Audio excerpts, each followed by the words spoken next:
The next thing I want to talk about is the football and how that's going, and what I really want to do is kind of share some insights into what I'm betting and why I'm betting them, what leagues I'm now focusing on. A big mistake I made, I think, right at the start with the football, once starting on the bet bots, is that I found a lot of new filters on goal profits, which basically made it find it a lot easier to find bets from other leagues that I wasn't necessarily betting before. I did mention this in my bot after a few bets as well, but essentially what that meant is that I was kind of getting involved in leagues where I feel like you really do need to understand the leagues you're betting in, what the trends are, like how consistent those trends are, understand the teams quite well as well. And when I'm getting involved in the Bolivian league, or Peru, or a lot of these South American countries, and also lower leagues in Europe as well, I had a few bets from the Swedish league which I hadn't really bet before, and I do think that period of betting right in that first 3 or 4 weeks wasn't that clean, and not necessarily not how I've been betting since. So I think that was a bit untidy, and I certainly learned from that. But I'll just share some thoughts on the leagues that I am kind of betting now and why I do these selections. So some of my favourite leagues to bet on, firstly I would say the Scottish League has been good for me in the last for 2024. What I like about the Scottish League is you get certain matchups where with mid-lower teams that you sort of get goals in flurries, and often for both teams, so you get 2-1s and 3-2s quite a bit, and also you often get 2 goals in a first half. Italian league, I like Serie A in particular for matches where the top top 6 teams face off against each other, and you'll often see both teams playing quite open game styles, and you get a fair number of goals, which isn't always the case in the big leagues. And in quite a few of the other big leagues, you see cagier affairs between top sides more regularly. But in the Italian league, you'll find that you'll get a lot of kind of 2-1s, 3-2s, or whatever when the top sides face each other, which is good because you can target those matches for goals. I also like it when there's certain lower teams in the Italian league, like sort of on the weekend we had Hellas Verona. They might be lower in the league, but they're often good at scoring against the top sides, especially at home.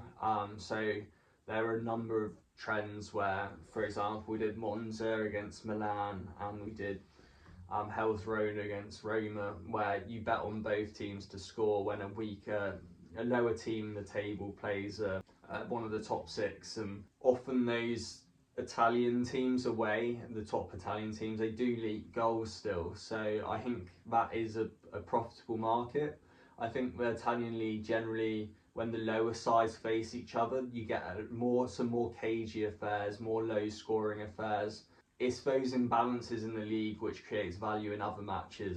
I also like the Brazilian league for Serie A for both teams to score, because a lot of the teams at home, it's a league where the home sides perform better than the away sides. A lot of the teams, when you look at the results, do have far stronger home records and away records, and often again it's similar to the Italian league where you can get lower ranked home teams playing the top away teams, and both teams will score, and you often get kind of 2-1s and 1-3s in those kind of matchups, and quite a few teams generally that are quite good for both teams to score either at home or away. So I'm pretty sure that league's been profitable for us on the bot to date, and it's a league the only league I'm going to be focusing on in South America, because I do like how the trends are in that league, and I do think it's sort of a league where maybe less goals are anticipated in some matches than are actually expected, and I think some of the value that you get in that league is pretty decent. The next league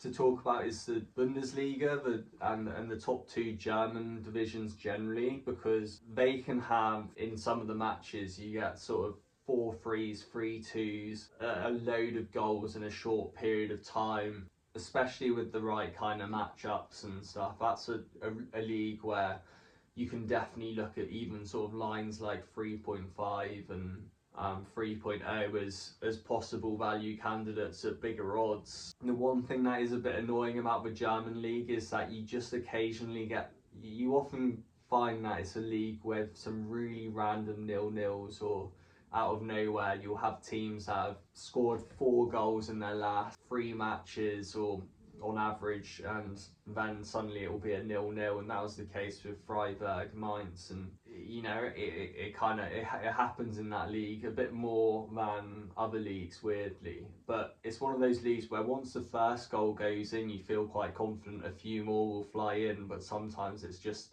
whether that first goal goes in kind of thing. Also, I'd say the French league has some good sort of both teams to score candidates. Marseille was a good example of an away side that's similar to the Italian top teams. They can often concede away and win a lot of matches, but they often concede on the way. There's just general teams in the French league where they really trend towards both teams to score. So it's a league where you don't really focus on too many teams, but there's maybe 4 or 5 teams that you really kind of want to keep an eye on and bet on those from time to time. So I quite like that league from that perspective.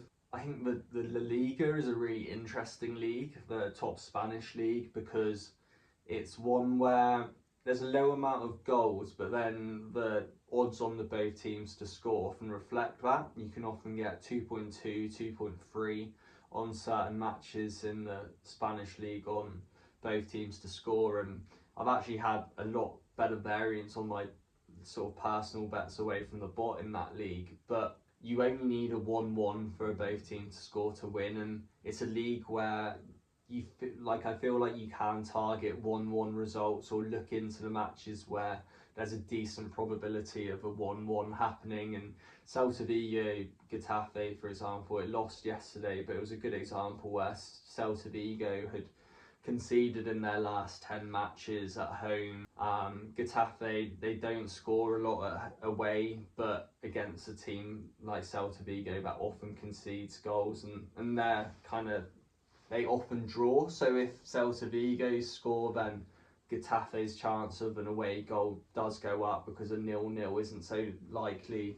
So that's you're often looking for matches like that. And one of my first football bets on the bot was a winner at 2.3 odds on a 1-1 in the Spanish La Liga. So that's kind of my main strategy on the Spanish ones, is to look at kind of higher odds. Often more, I don't tend to bet Real Madrid and Barcelona too much, but the kind of mid-table sides facing off against each other. And ironically, being from England, I wouldn't say the Premier League is the easiest to bet on in terms of bot tips, because goals are expected and goals often come, but the lines are often reflecting of that and are quite accurate, and I find it easier to actually watch a Premier League match, feeling of goals coming, and then just bet on a trade for a goal at a certain point. Ironically, I'd say the Championship's almost the opposite, where there's a league with really low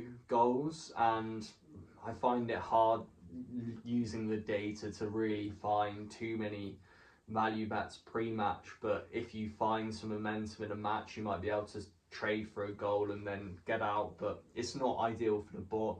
League 1 and League 2, I think, similar to the French league, where there's certain teams where they trend quite nicely to both teams to score or over 2.5 goals. So the majority of bets, I imagine, will come from those two leagues, if from England, and more team focused than anything else. But yeah, as you've seen, I can talk quite clearly now about the different angles I have at the different leagues, whereas obviously when I was first doing those other leagues, I couldn't define you what's exactly the strategy would be, other than the fact that I've got the bets from the data itself. And I think that extra element of understanding the characteristics of a league is important in terms of being able to find value bets, and I'm pretty sure like in the months ahead it's going to translate. Now is that we're about 10 matches in, so the form is going to just get easier to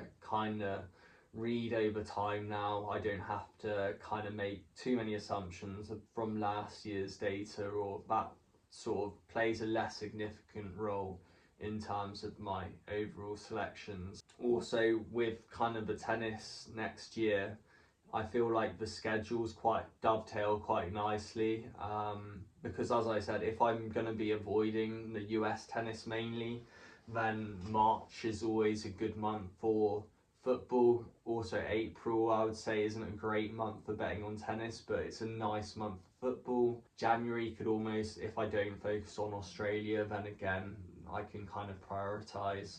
So that's where adding football to my own betting gives me that more balance, I would say, of being able to prioritise what's important and what isn't during the different times of the season. And then obviously football season tends to end in kind of May, and then you've got June, July, before it's, and mid-August before it starts again, and that happens to be when, you know, a lot of good tennis is, when the French Open and, you know, Wimbledon and all the grass court tennis. So yeah, I'm quite excited next year because I think I've got a good chance of finding a better balance in my own betting, and optimizing it towards, you know, a higher ROI.